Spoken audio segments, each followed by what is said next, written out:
Hi, welcome to Real Film Snobs. I'm Brian Michael. And I'm Angela Yeager. You saw a clip at the top of the show for our first movie this week, which is Rampage. And this stars The Rock as a primatologist. Yes. A proctologist? Yes, that's also that. That's how I felt. Who teams up with a genetic engineer to stop a group of genetically mutant monsters, including his friend George, who is an ape who was with him at the zoo. And I don't even want it. The plot is blah, blah, blah. Oh, Monsters go crazy. Don't go blah, blah, blah. You understood the plot, and why is that? Because it took one sentence to describe it, and they repeated it 100 times. And they got the idea from the... video game. And whose favorite video game is it? I might have enjoyed playing it from now and then. However, I will say, yes, it is based on the popular 90s, I think 90s or late 80s video game Rampage. Never said, oh, as I was playing it and, enjoying, crushing buildings and eating people in Rampage, I never thought, boy, I really wish they would make this into a movie.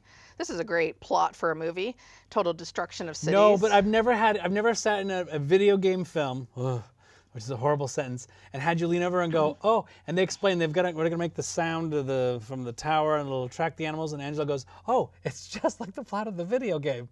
And I'm like, there's a plot to the video game? I just smashed it. And it makes no sense, just as much as it did in the video game. Let's but draw. It's weird that you knew the plot of the video game that has really no plot. The evil corporation has this brilliant plan. They're so brilliant that they made these genetically indestructible war machine monsters. They're that smart, but they're not smart enough to think it may not be a good idea to put an alert on our building that draws them to our building to Chicago. And they think we're going to do this because somehow the army will stop them before they get to us, even though people keep shooting them with everything and it just bounces off them, but they keep doing it. But they themselves said that they programmed them to be indestructible. Then why would you think the army can't destruct them? It doesn't make any sense. Okay, so you got The Rock doing his rock thing, and he's fine. I mean, he's in it. He's in it to win it, whatever. You have a huge waste of talent with Naomi Harris, who's a great actress. Last seen in Moonlight, which won an Oscar. And here playing the, genetic engineer. And luckily not just a love interest. She gets to do stuff, but still, she's just sort of there. Well, I didn't think she was a love interest until the end where there was some sign language used.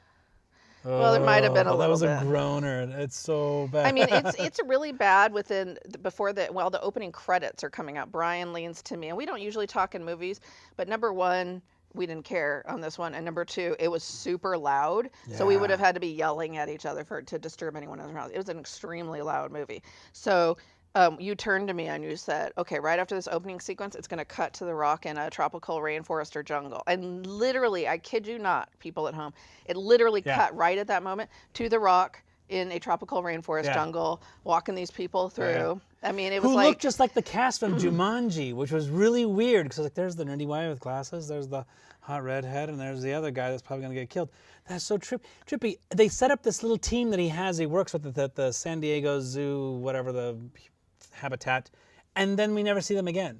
Oh, no, they're just in the first 5 minutes for no reason. I don't know why you set up a movie with these people and never see them again. The villains, I didn't write the actors' names down. The villains, the brother and sister, know they're in a bad movie. One of the best performances in film history is Sharon Stone in Catwoman, because Sharon Stone understands she's in Catwoman. The rest of the cast doesn't. They're all thinking they're making this great movie. No. And these two understand that this is a cliche. This is not a good movie. This is a big, dumb movie, and they understand the guy, and he's really playing it up. Yeah. Really plays it. And there are times when The Rock there's some things where they kind of skip over things. They're like, yeah, let's just get to it because whatever. Then there's the other villain from the OGA, the other government agency that keeps showing up. Jeffrey Dean Morgan plays him. Who plays Negan he's doing his Negan best, which is really getting old. And he shows up, he pops up every once in a while, and after a while becomes kind of a running joke in a way that he just shows up when he needs to because movie. And I love that, and it was actually kind of funny. And so it was just like a video game. At one point in time, there's an abandoned helicopter, and he jumps into it and starts shooting. And I'm like, Why would that happen? Well, that happens in video games. Yeah, there's so just abandoned some of helicopter that. sitting there when you need it with weapons. Yeah, Jeffrey Dean Morgan was playing it up a little bit too much, though, with the He whole knows he's in a bad movie, cowboy though. Texas thing. Yes. Yeah. And then what's his name? Joe, whose last name I can never say. The hot guy that Carmen likes from True Blood. From True Blood. He, we thought he was going to be a bigger part of the movie. He comes in and disappears after not Here's very a guy long. who's as big as The Rock. I was like, here's the guy The Rock needs to fight, because at the end of the movie when they're just the ape is fighting the other creatures, The Rock needs to be doing something other than running around. I don't know. I think we're analyzing this way too much. So. Well, no, I mean it is a big dumb movie. I can't recommend it, but unless you want to see a big dumb movie, which I did. So it's a 2.5 star film. Yes, this was that Brian's pick. Yeah, in case you all were over wondering. Isle of Dogs. Yeah, I chose this movie. Yes, really he wanted to see. something dumb. You were in the mood. I mean, you're in school right now. Your brain's full of useful information. This film is a good one because it won't fill up your brain with anything at all to stop other information from getting it. It's just really dumb. And I have to say the special effects on the animals I thought were actually pretty Not good. bad. There's a couple of bad shots, but yeah. Well, they were okay. Actually, some of the weirder ones was The Rock's face. There was a few scenes where he looked less real than the monsters, which was a little odd. But this is the director Brad Peyton, who previously did San Andreas, and when you I saw looked, that? No, but I just did. looking through his list, his filmography, and let's just say this guy isn't going to be doing Henry V anytime soon. He did Journey to the Center of the Earth 2. He's also got San Andreas, the sequel coming up, and this is what I want to talk about. Because was that big of a hit? Well, no, The Rock. It was really frustrating because when you compare him, easily you compare him to Arnold Schwarzenegger, and that's what people would compare him most to. Arnold Schwarzenegger worked with James Cameron, John Milos. He worked with John McTiernan, Paul Verhoeven, Ivan Reitman, Walter Hill. He worked with really great directors. Now, The Rock, I think, actually is a better actor. He has a lot more charisma than Schwarzenegger did, and he doesn't have as many limitations as Schwarzenegger did. When Schwarzenegger played to his limitations really well. And what's really frustrating is The Rock, he's got the Big Trouble in Little China remake coming up. He's got he did The Journey 2. He's got San Andreas 2 coming up. He's got Suicide Squad 2 coming up. Oh my God! And he's got a movie called Skyscraper. I can only guess what that movie's about, but I'm pretty sure I'm going to be right. And then, he's got a movie called Jungle Cruise based on the ride at Disneyland. Really? So, he's in this TV show called Ballers that I really enjoyed. He was in Moana that was really good. He's in those Fast and Furious movies that are absolutely horrible. And he was really great in Be Cool, which was a terrible movie, but he was the best part in it. And I think that, something like Get Smart, when he played the side character or the comic relief, he was really good. But I think he needs to do is connect himself with a really good director and make some really good things, because he can get anything greenlit right now. He can do anything right now. If he wanted to say, but I want to be... He could actually make a good movie instead of Suicide Squad 2, in other words. Yeah.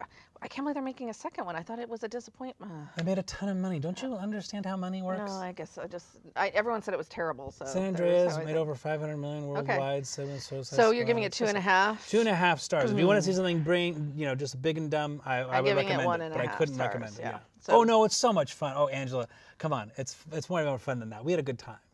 Making fun of the movie. With you, but I think if I was watching it alone, But there's something to be said for that.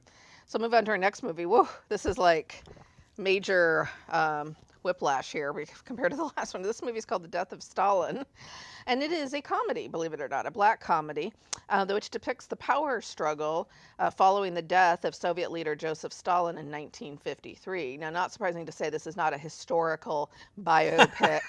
By any stretch of the matter. All the actors are played by English and Americans for the most part, so there's no actual Russians actually acting these out. Huge cast: Jason Isaacs, Steve Buscemi, Simon Rosenbiel, Michael Palin, Jeffrey Tambor, the list goes on and on. So it's like an amazing cast. Eric Idle. God, I almost forgot Eric Idle. Damn. Yeah, and the director, Armando Iannucci, previously did a film we loved on the show. We both highly recommended In the Loop, and he also does the TV show Veep. He was the showrunner, yes. Yes, he was the showrunner for Veep, which it all kind of fits in. He's really interested in these dark taking stuff that's very dark. Like In the Loop was about the Iraq War, but he made it very funny. This is about, the fall of Stalin, but it's also about kind of political leaders bumbling while also committing atrocities like genocide. And we can definitely see there's like parallels that you can see to, modern situations. So much so, in fact, that they banned this movie in current modern day Russia. They refused to let it be seen, even Yeah. though they came out and said, "Oh, we don't censor movies," and then they saw it and they said, "We're banning this. It's too upsetting for Russian people to see." Needless to say, none of these people are Russian.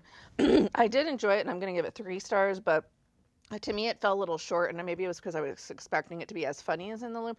I think it's partially that this subject matter is it's even harder to make funny, because there's Yes. a lot of stuff in the movie where they're like, oh, here's the torture chamber, and people are getting like tortured in the scenes behind while they're Killed. kind of Yeah. tortured and killed while they're kind of squabbling about something, and you're supposed to find that funny, but it was hard for me at times. That's really, really hard. Yeah, I love his dialogue is usually very fast. It's very acidic. It's usually filled with fantastic insults, and they're easily rewatchable and memorable. And I really love that. And this one is at times.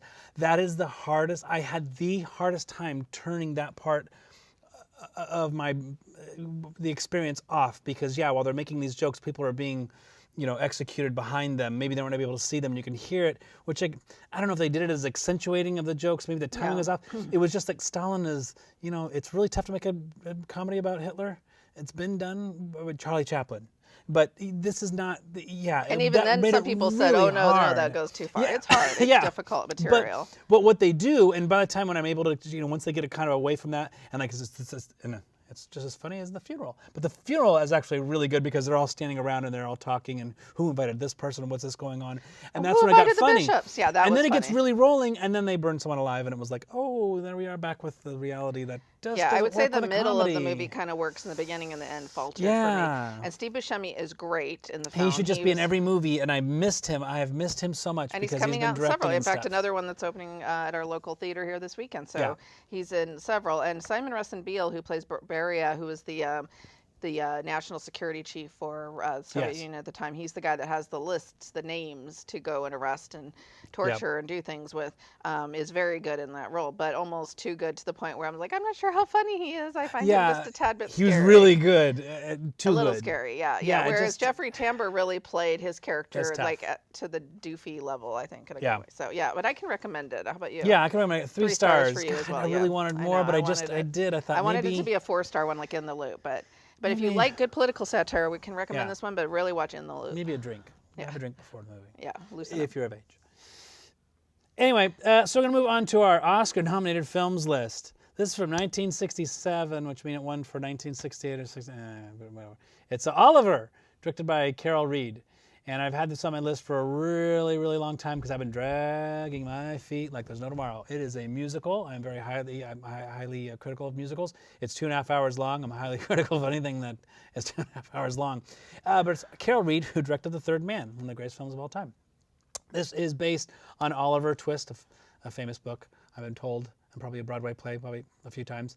And a young boy who's orphaned, who's sold to a mortician, who escapes a mortician and becomes a pickpocket. And there are huge, I'll talk about what I liked about the movie. There are huge, beautiful sets. I mean, like old school MGM. There's waterways. There's these, it's absolutely gorgeous. There's some amazing dance sequences and dance numbers that are done in big alleyways, out in front of big, huge, lavish houses that are absolutely amazing. Then, what I didn't care too much about this was that Carol Reed decided to put the camera on the floor over in the corner, and you're getting a weird, just for a musical to me, it's just kind of you stand back. I like to watch the feet, and I wanted to see all the symmetry and, and how the dancers all dance in unison. When they're at an angle, and a far angle, unless it's a chorus line, it doesn't work. And several times when we watched this together, it was like, why? What are you doing? I can't see everyone, and you can't see all of those things. The child actor is, he's okay. And I actually did like Ron Moody, who we'll talk about again a little later. He was nominated. Strangely enough, we have a theme. We have a theme with Ron Moody in there. There's, we won a lot of Academy Awards. This is back when, as long as you made a big, huge spectacle, it would win Best Picture. I know there's a couple memorable songs, the famous songs that once they started, I was like, oh yeah, I couldn't tell you what they are right now. I had no. The biggest one that I remembered was "Got to Pick a Pocket or Two." When he was "Got to pick a pocket or two, boys," Anyway, that one. But talk about a movie. Well, I guess I'll do what you did. I'll say what I liked first. So I'll be nice first. I agree with you about the sets. The sets are fantastic. Awesome. And occasionally you get to actually see them. But I do. No green screen. It's weird that Carol Reed, directed some great films. I mean, Third Man is one of them. Night Train to Munich. I mean, he made some like classic British cinema.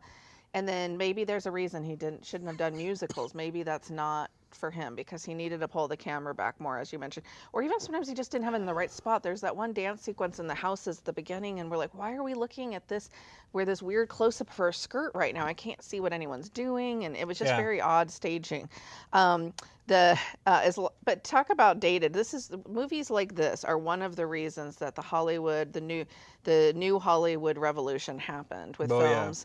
With films like Easy Rider and and all these other films, because talk about seeming out of touch for the time. They're one of the song pieces in this movie is one called "As Long as He Needs Me," where the primary female character sings a song about her main man, and how after he's just beaten Jesus. Beaten her within an inch of her life, and then she sings a song about how she's got to stand by him as long as he needs her. And I'm thinking, if that was 18, I mean, no, it's not supposed to be set in 1967, but thematically speaking, it just felt very dated. Yeah. Jack Wilde, who plays the Artful Dodger out of the kid actors, I thought was actually very good. But Mark Lester as Oliver, he's just kind of there, and he's kind of bland and not that interesting to watch. They should have swapped. And Ron Moody is very good, but it felt really long. You and I were just struggling. We needed the Clockwork Orange things on our eyes by the end of the movie, struggling to. By the way, this was the year of 2001. It wasn't even nominated for Best Picture. It was up against 2001: Space Odyssey was this year. Oh my gosh. Oliver was nominated against Funny Girl, Lionel Winter, which is really good, Raquel, which we haven't seen just yet, Romeo and Juliet. But it was also the year of 2001, Planet of the Apes, Once Upon a Time in the West. Oh man, some great films that weren't even nominated. Easily 2001 is a better movie than Oliver. So anyway, we should move on. Okay. So we're going to move on to Distinguished Classics. Your fault this time, your fault. This is so funny. No, it is. So there's a movie called 12 Chairs. There's two movies called 12 Chairs that came out in the early 70s. One is a foreign film that's supposed to be a classic, and then the other one is made by Mel Brooks. I thought it was the Mel Brooks one because I was really excited about that. Because in between the producers and Blazing Saddles and Young Frankenstein, he made a movie called 12 Chairs. I mean, the guy was on the hot streak. That's a fantastic... Yeah, those are some of the greatest comedies ever made. 3-star movie. How bad could it be? Ooh, it was supposed to be a comedy, by the way. Yeah, and I kept having to read that description over and over. It was supposed to have Peter Sellers and Gene Wilder.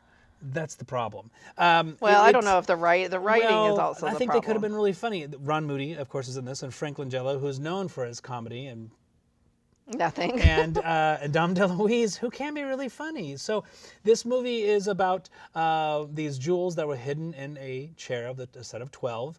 And when these were sold because of the change in the regime, the family finds out later on, and they try to find these so they can get the money. And that's pretty much just them trying to find This is also set in Russia, I believe. Set just in Russia. Randomly. And again, no one with Russian accents, which was good. No. They tried Russian accents. Some of them tried, but yeah, it was. And it's just a flat comedy. I mean, it's painfully not funny. I can't think of a Mel Brooks who I really movie. like is just not funny. I can't think of a Mel Brooks movie I've seen where I laughed less.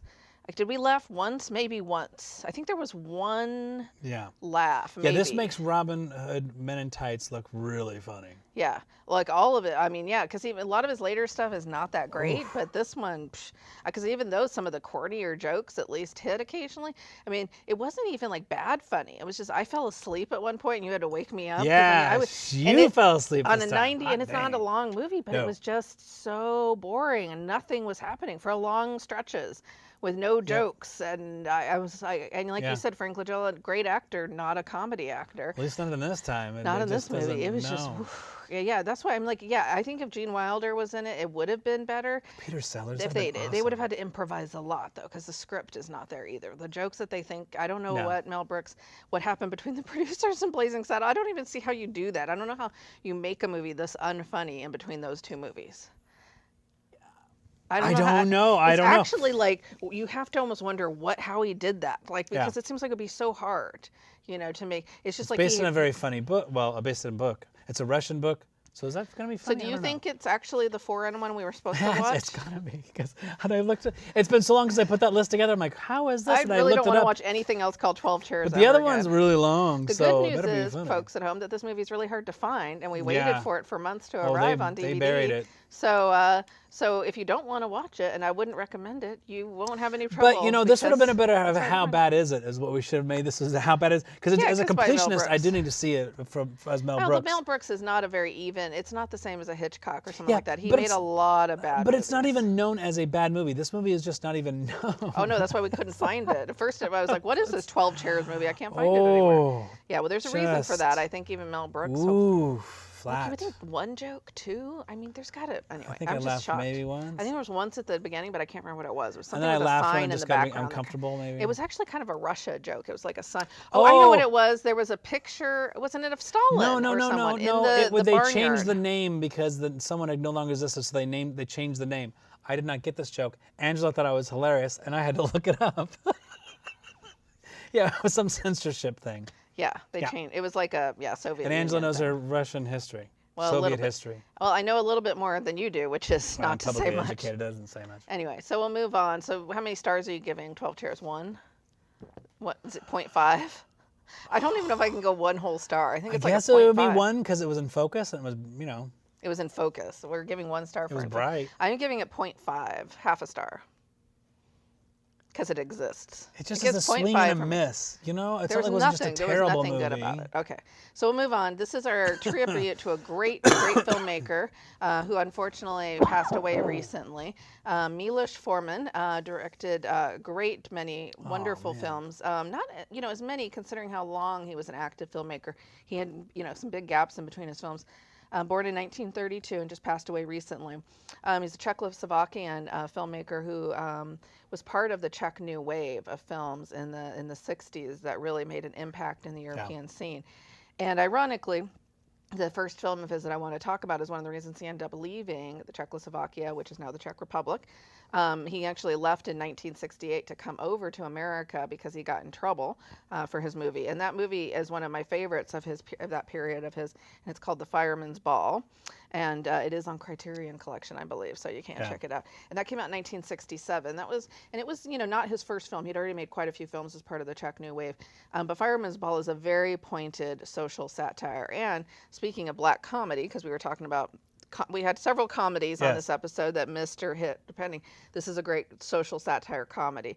It's about there is a ball happening, and then there is a fire that takes place. And all the people within the ball, there's all these kind of shenanigans going on where the lights keep going off. And then whenever they come back on, they've discovered something from the auction has disappeared. And then meanwhile, there's this fire being put out, but it's like total chaos. Yeah. And then there's just sort of one thing after another. And it's almost hard to describe why it's so funny, but it just goes in some really bizarre directions. It's a fun and I movie. loved it. And even though the word communism is never mentioned really, and it's not, I guess the Soviets got it enough that they said no, and they banned the movie. It was not shown in Russia or in Eastern Europe for a long time. And so he said, see you later, I can't make movies here. And he came over to the U.S. and, made a little movie called One Flew Over the Cuckoo's Nest. It came out in 1975, and we here in Salem, Oregon know this movie very well because it was filmed here at our state hospital, and it's famous for that. It's an adaptation of a Ken Kesey's novel of the same name, and it won all 5 Oscars that year. It was the first time that it happened since it happened one night in 1934, and then didn't happen again until Silence of the Lambs, which is quite a bit later, so where it swept. And I love One Over the Cuckoo's Nest. I don't think it's one of your favorite films, is it? No, only because of Jack Nicholson. It's just like it's really considered it only because everyone thinks it's this great classic. I'm like, yeah, but the films that led up to this were Jack the films that Nicholson made was Jack on a great Nicholson's role amazing. up It's a until fine then. film. No, I really enjoy the film. I own it. It's a great film. I just always gets a little overpraised when we talk about Jack Nicholson with this movie. Well, and it is quite a bit different from people. I ended up reading the book years later after I saw the movie, and it is quite a bit different from the book. It is a comedy. It's like a tragic comedy, I would say. It's a tragedy and a comedy all in one. But it's a great film. Great music by Iannucci. And then you're going to talk about your next favorite. So yeah, he won 2 Academy Awards, like I said, and was nominated for 3 for directing. And of course, his big movie was 1984's Amadeus, which is an absolute amazing spectacle. I think now it's available actually on Blu-ray, and it deserves to be seen on the biggest screen or the biggest television you possibly can. It is one of those, in the 80s, all the big, huge epics won Best Picture. This one clearly deserved it. It's one of the best films. I absolutely loved it. It really humanized a lot of characters. And with F. Murray Abraham playing Salieri, which is a great, to not just show Amadeus in terms of a biopic, but showing it from this man who hated and envied him so much. It's absolutely beautiful. Tom Hulce was never better. Amazing performances. Same with Elizabeth Burridge, who I always thought would be a bigger deal. But it's just wonderfully made. It's absolutely perfect. You get to see the inspiration. You get to see big, lavish sets for the operas that he had done. He also did Valmont back in 1989, which was competing, of course, with Dangerous Liaisons with Glenn Close as a seductress, as opposed to Annette Bening in Valmont. I'm going with Annette Bening. I really enjoyed that film. Colin Firth, and their earlier films with Meg Tilly, which is absolutely beautiful. It was kind of a dud, though, coming after Dangerous Liaisons. It did. Dangerous Liaison was a huge hit, which is fine because you want to see John Malkovich as the seducer of women. Okay, so I never understood that with Glenn Close. Yeah, those sexy. I like sexy Dangerous people. Liaisons. It's a great film. It is. It's a fine film, but really, those two?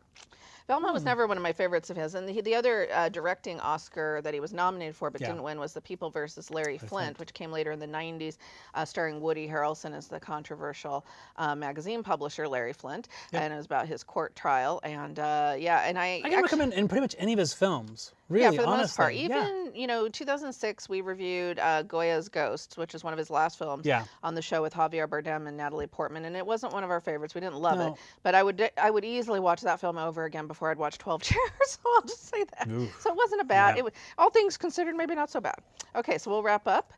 So Rampage, neither of us can recommend, but I think Brian maybe enjoyed it as a guilty pleasure more than it'll I be did. on TNT. You'll Death watch of Stalin, we both can. I think that's the only one this week we can recommend. Boy, this was a dud. Oliver and 12 Chairs, we have to say miss. Oof. But in the meantime, maybe catch up on some Milos Forman films.